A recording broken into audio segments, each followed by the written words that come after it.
नमस्कार साथियों, आपके YouTube channel Akhilesh Yadav future academy में सभी लोगों का स्वागत है, जिसमें कि आज आप लोगों के लिए कैलेंडर की सीरीज लाए हुए हैं। बहुत ही महत्वपूर्ण है। तो यहाँ पर देखिए, सभी प्रतियोगी परीक्षाओं के लिए रहेगा। तो सबसे पहले कैलेंडर में क्या होता है, कैलेंडर जो हर वर्षों में जैसे इसमें होता है साधारण वर्ष होता है। क्या होता है दोस्तों? साधारण वर्ष होता है।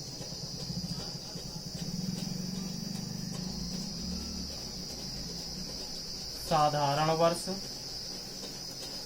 और दोस्तों आपका होता है लीप वर्ष। क्या होता है दोस्तों? लीप वर्ष होता है। अगर यहाँ की अब बात करें साधारण वर्ष में, जब आपका साधारण वर्ष होगा तो साल में 365 दिन होते हैं दोस्तों। कितने होते हैं? साल में 365 दिन होते हैं।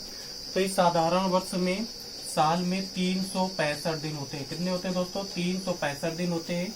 लीप वर्ष में साल में 366 दिन होते हैं। इसमें फरवरी कितने साल की हो जाएगी? साधारण वर्ष में फरवरी आपकी 28 साल की हो जाएगी, 28 माह की हो जाएगी। कितनी होगी? फरवरी यहाँ की कितनी होगी? 28 की। साधारण वर्ष में फरवरी 28 की होती है और लीप वर्ष में फरवरी कितने दिन की होती है? यहाँ पर होती है 29 दिन की। कितने दिन की होती है? 29 दिन की होती है। ये मान ये दोस्तों दिन है, ये 28 दिन। जब साधारण वर्ष होगा तो 365 दिन होते हैं, साल में 365 दिन होते हैं। और उस समय पर फरवरी 28 दिन की होती है दोस्तों। कितने दिन की होती है? 28 दिन की होती है। लीप वर्ष में 366 दिन होते हैं। जब लीप वर्ष होगा फरवरी 29 दिन की होगी दोस्तों। कितने दिन की होगी? तब वो फरवरी आपकी 29 दिन की होगी।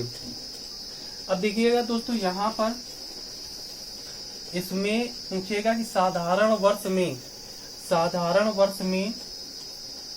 विषम दिनों की संख्या कितनी होती है? साधारण वर्ष में विषम दिनों की संख्या कितनी होती है? तो साधारण वर्ष में विषम दिनों की संख्या अगर पूछेगा तो यहाँ पर अगर हम देखते हैं कि हर सप्ताह में रिपीटेशन होता है। क्या होता है दोस्तों? रिपीटेशन। अगर यहाँ से आज आपका मंडे है, क्या है दोस्तों? मंडे हो गया। इसके बाद छोटा छोटा लिखे दे रहे, ट्यूसडे हो गया, वेडनेसडे हो गया, और आपका थर्सडे हो गया, फ्राइडे हो गया, और आपका सैटरडे हो गया, और आपका संडे हो गया। तो ये दोस्तों क्या होता है? एक चक्र होता है जो हर सप्ताह में क्या होता है? रिपीट होता रहता है। अगर आज मंडे है या आज फ्राइडे है या आज सैटरडे है तो 7 दिन बाद ये रिपीटेशन होता रहता है। हर 7 दिन बाद वही दिन फिर आएगा। जैसे मंडे, 7 दिन बाद फिर मंडे, फिर ट्यूसडे, मंगलवार है तो फिर 7 दिन बाद मंगलवार, वेडनेसडे बुधवार, फिर 7 दिन बाद बुधवार, थर्सडे फिर 7 दिन बुधवार, फ्राइडे फिर फ्राइडे शुक्रवार, सैटरडे शनिवार, और संडे होता है आपका रविवार होता है। अब दोस्तों इनका कोड भी हमें पता होना चाहिए कि इनके कोड क्या होते हैं। तो यहाँ पर कोड होता है, जैसे आपका यहाँ हो गया मंडे हो गया,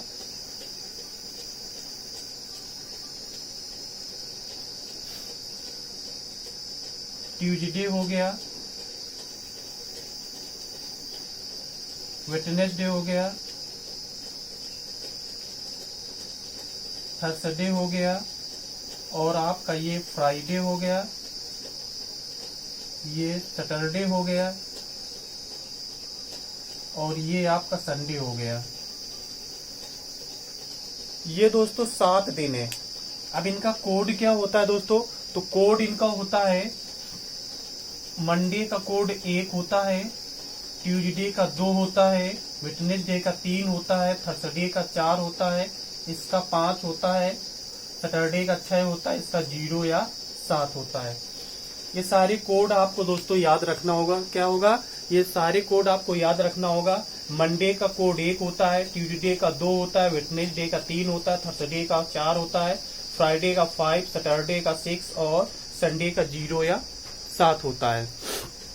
अब देखिएगा एक चीज और यहाँ पर दोस्तों देखना, अगर आपसे बात करेगा कि साधारण वर्ष में 365 दिन होते हैं। जो साधारण वर्ष होता है 365। जैसे आपसे अगर बात कर दें कि 2022 क्या चल रहा है, 2022 चल रहा है दोस्तों। अगर 2022 चल रहा है तो आपसे अगर पूछा जाए 2022 आपका साधारण वर्ष है कि लीप वर्ष है, तो हम इसको कैसे पता करेंगे। तो साधारण वर्ष लीप वर्ष, अब 2022 है, 2022 चल रहा है, तो 2022 को साधारण वर्ष कैसे निकालेंगे कि साधारण वर्ष है कि लीप वर्ष है। तो इसमें क्या करेंगे, अगर दोस्तों 4 से पूरा कट जाता है, क्या बोला, अगर वो सन 4 से पूरा कट जाता है तो आपका लीप वर्ष होता है। क्या होता है दोस्तों, अगर कोई भी सन 4 से पूरा डिवाइस हो जाए, पूरा कट जाता है, तो वो आपका लीप वर्ष होता है। अगर 4 से पूरा डिवाइस नहीं होता है, कोई शेष बचता है, रिमाइंडर बचता है, तो वो आपका साधारण वर्ष होता है।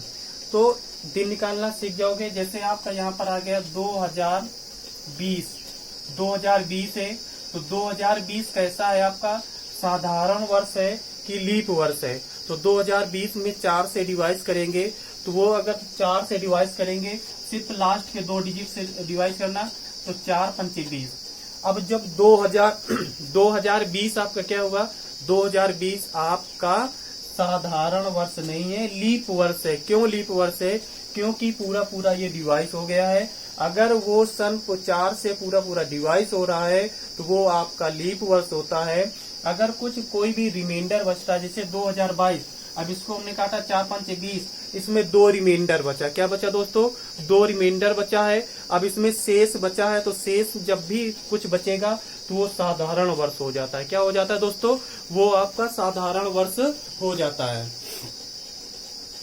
इसके बाद आगे क्या दोस्तों, जैसे आपसे पूछ लिया जाए 2016 आपका साधारण वर्ष है कि लीप वर्ष है। तो 2016 आपको बताना होगा, 4 से इसको डिवाइस करेंगे, क्या ये 4 से पूरा डिवाइस होता है। अगर 4 से पूरा डिवाइस हो रहा है तो ये लीप वर्ष हो जाएगा। क्या हो जाएगा, तो आप लोग एक चीज ध्यान रखना कि जब भी 4 से अगर कोई भी सन पूरा कट जाता है तो वो आपका लीप वर्ष हो जाता है। अगर कोई अगर सन है, अगर 4 से पूरा नहीं कटता है, कोई भी रिमाइंडर बचता है, शेष फल बचता है, तो वो आपका साधारण वर्ष हो जाता है।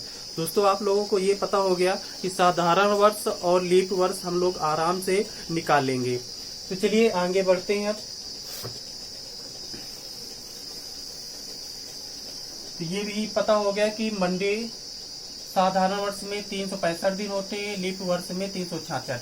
अब साधारण वर्ष में कितने विषम दिन होते हैं दोस्तों, यहाँ पर क्वेश्चन है कि साधारण वर्ष में कितने विषम दिन होते हैं। हाउ मेनी सिंपल्स और डेज ईयर्स, साधारण वर्ष में कितने और डेज होते हैं। तो साधारण वर्ष में 365 दिन होते हैं दोस्तों, 365 दिन होते हैं। मगर इसमें क्या होता है, सप्ताह में 7 दिन होते हैं। 7 दिनों का ये रिपीटेशन होता रहता है कि हर 7 दिन बाद वही दिन फिर आता है। तो क्या करते हैं, 365 दिन है, 365 में 7 से भाग कर देंगे। क्या करेंगे दोस्तों, 365 से 7 से भाग कर देंगे, तो इसका 7 गुना 35 हो जाएगा। 7 गुना 35, यहाँ पर बचेगा 1, तो ये आ गया 5। अब हो गया 5 से 7 दूनी 14 हो गया, 7 दूनी 14, 15 में 14 गया, कितना बचा 1। ये दोस्तों आपका क्या रहा, ये आपका रिमाइंडर आ गया, जिसको बोलते हैं आप लोग शेष फल। क्या बोलते हो, शेष फल। तो यहाँ पर आप लोगों को एक चीज ध्यान आया होगा कि जो सिंपल वर्ष होता है, साधारण वर्ष होता है, उसमें 365 दिन में ऑड डेज अगर पूछेगा कि ऑड डेज विषम दिन कितने होते हैं, तो यहाँ पर विषम दिनों की संख्या 1 हो जाती है। कितनी हो जाती है दोस्तों, यहाँ पर विषम दिनों की संख्या 1 हो जाती है। ये आपको 7 दिन से 365 में आपको भाग देना होगा, जो शेष आएगा वही उसका विषम दिन होता है। वही क्या होता है, उसका विषम दिन होता है। अब दोस्तों यहाँ पर अगर आपसे पूछे कि लीप वर्ष में 366 दिन होते हैं, लीप वर्ष में कितने दिन होते हैं, 366 दिन होते हैं, इसमें विषम दिन कितने होंगे। तो 366 में हमको 7 से डिवाइड करना पड़ेगा, तो 7 ना 35 हो जाएगा, और इसमें 6 में 1 आ जाएगा, यहाँ पर 5, 7 दूनी 14, यहाँ पर दोस्तों कितना बचा, यहाँ पर 5 नहीं है, यहाँ पर 6 है, तो यहाँ पर 6 हो गया, 7 दूनी 14। अब देखो 6 में 4 गया, कितना बचेगा 2। अब यहाँ पर देखो जब लीप वर्ष की बात करेगा कि लीप वर्ष में ऑड डेज विषम दिनों की संख्या कितनी होती है, तो यहाँ पर विषम दिनों की संख्या अगर पूछेगा तो 2 होती है। तो यहाँ पर अगर आपसे क्वेश्चन पूछेगा कि साधारण वर्ष में विषम दिनों की संख्या कितनी होती है, तो साधारण वर्ष में विषम दिनों की संख्या 1 होती है। कितनी होती है दोस्तों, साधारण वर्ष में विषम दिनों की संख्या 1 होती है और लीप वर्ष में विषम दिनों की संख्या 2 होती है। ये बात आप लोगों को दोस्तों क्लियर हो गया होगा। तो नेक्स्ट बढ़ते हैं। यहाँ पर जैसे क्वेश्चन आपसे दोस्तों पूछा गया है कि 100 वर्षों में विषम दिन कितने होते हैं, 100 वर्षों में विषम दिन कितने होते हैं। तो 100 वर्षों में विषम दिन और दिनों की संख्या कितनी होगी, तो यहाँ पर दोस्तों 100 वर्षों में विषम दिनों की संख्या आपकी हो जाती है 5। कितनी हो जाती है दोस्तों, 100 वर्षों में विषम दिनों की संख्या हो जाती है 5। अब 100 वर्षों में विषम दिनों की संख्या 5 हो जाती है, तो ये होता कैसे है, जैसे यहाँ पर आपका 100 वर्ष है, ये 100 है। अब 100 वर्ष में जैसे मैं 100 वर्ष का हूँ, मैं 100 साल का हूँ, 100 साल में मेरे में साधारण वर्ष भी आए होंगे और लीप वर्ष भी आए होंगे, क्योंकि 100 वर्षों में साधारण वर्ष और लीप वर्ष दोनों आते हैं। 4 वर्षों वर्ष लीप वर्ष आता है, जब फरवरी 29 दिन की होती है लीप वर्ष में होती है, जब साधारण वर्ष होता है तो फरवरी 28 दिन की हो जाती है। तो यहाँ पर अगर बात करते हैं कि 100 दिन है, मैं 100 वर्ष का हूँ, इसमें 100 वर्ष में आपका साधारण वर्ष भी हुआ होगा। क्या हुआ होगा, साधारण वर्ष भी आया होगा और आपका लीप वर्ष भी आया होगा। समझे दोस्तों, साधारण वर्ष भी आया होगा और लीप वर्ष आया होगा। यहाँ पर दोस्तों देखिए इस 100 वर्ष में यहाँ पर साधारण वर्ष भी आया होगा और आपका लीप वर्ष भी आया होगा। बात समझ गए। अगर देखा जाए लीप वर्ष में, तो लीप वर्ष में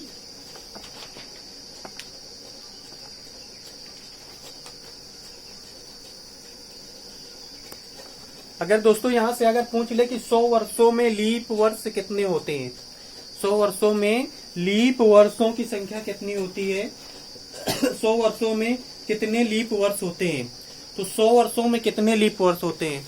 तो 100 वर्षों में लीप वर्षों की संख्या दोस्तों पहले देख लो। इसके बाद अगर आपसे कह दे कि 100 वर्षों में लीप वर्ष कितने होते हैं, लीप वर्ष कितने होते हैं, तो 100 वर्षों में लीप वर्ष निकालने के लिए दोस्तों क्या करेंगे, 100 वर्षों में लीप वर्ष निकालने के लिए 4 से इसको भाग करेंगे। क्या करेंगे, 4 से भाग करेंगे। अभी आप लोगों को इसके पहले बताया था, जब भी कोई वर्ष होगा उसमें 4 से डिवाइड करेंगे। क्या करेंगे, 4 से डिवाइड करेंगे। तो 4 से 25 चौको कितना होता है, 25 चौको 100 होता है। अब क्या दोस्तों यहाँ पर 100 वर्षों में लीप वर्ष कितने होंगे, तो 100 वर्षों में लीप वर्ष आपसे पूछा कि 100 वर्षों में लीप वर्ष कितने होंगे, तो 100 वर्ष में क्या दोस्तों 25 लीप वर्ष होंगे। जैसे आपको हमने ऑप्शन दिया 24 हो गया, 25 हो गया और यहाँ पर सी नंबर में आपका 30 हो गया और डी नंबर में आपका 32 हो गया। समझे दोस्तों। यहाँ पर 100 वर्षों में how many 100 leap years, question क्या है, हाउ मैनी 100 लीप ईयर्स, कि 100 वर्षों में कितने लीप वर्ष होंगे। तो 100 वर्षों में ऑप्शन है 24, 25, 30 और 32। तो इसमें कैसे निकालेंगे, अब देखो 4 का भाग 100 में देंगे तो कितनी बार गया, 25 आया। क्या है इसका राइट आंसर 25 होगा, नहीं।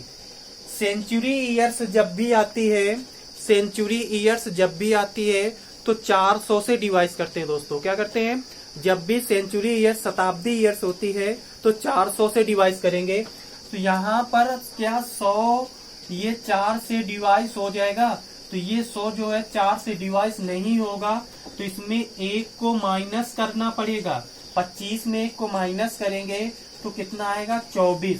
तो आंसर इसका क्या हो जाएगा, इसका आंसर 24 हो जाएगा कि 100 वर्षों में लीप वर्ष 24 होते हैं। समझ गए दोस्तों, ना है तो समझ में कमेंट जरूर करिए। 100 वर्षों में लीप वर्ष 24 होते हैं, तो ये बात समझ में आ गई।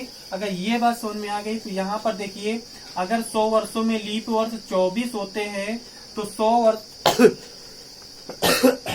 अगर इसमें क्या करेंगे दोस्तों, यहाँ पर 100 वर्षों में लीप वर्ष कितने होते हैं 24, और 24 में यहाँ पर इसको कम कर देते हैं 100 में 100 जाएगा, कितना बचेगा दोस्तों, यहाँ पर बचेगा आपका 96, कितना बचेगा 96 बचेगा।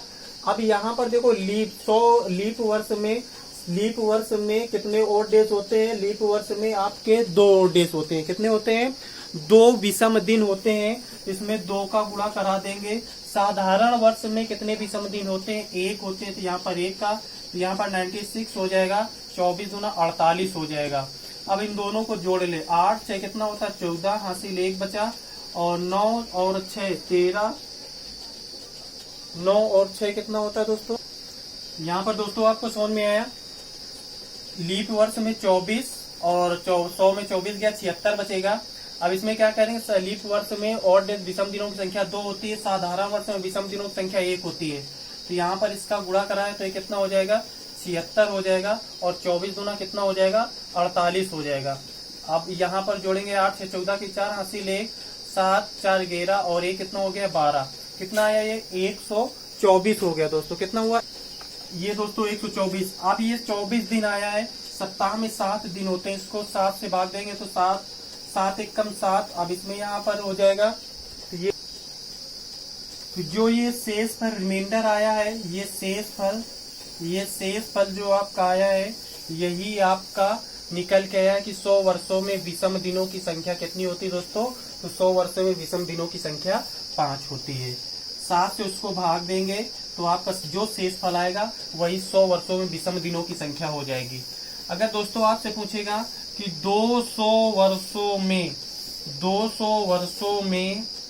विषम दिनों की संख्या कितनी होगी, तो 200 वर्षों में विषम दिनों की संख्या 3 होगी। अगर आपसे पूछेगा कि 300 वर्षों में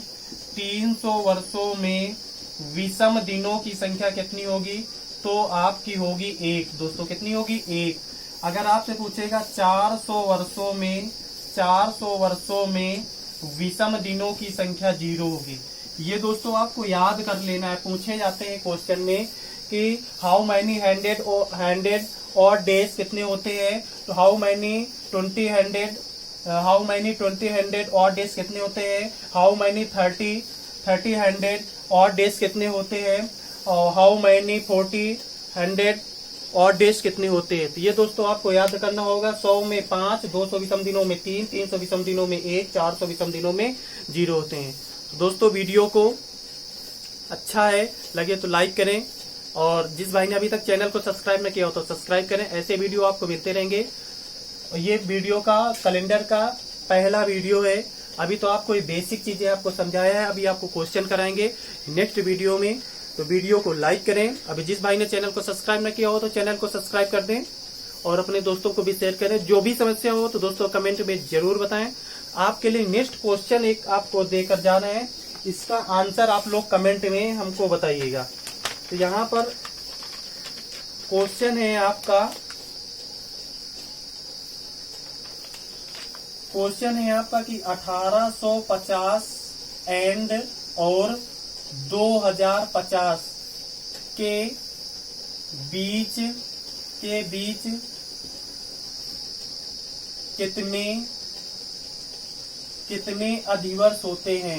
कितने अधिवर्ष होते हैं, इसका ऑप्शन दोस्तों आपको दिया जाएगा। इसका ऑप्शन ए में 50 है, और बी में 47 है, सी में 49 है, और डी में 51 है।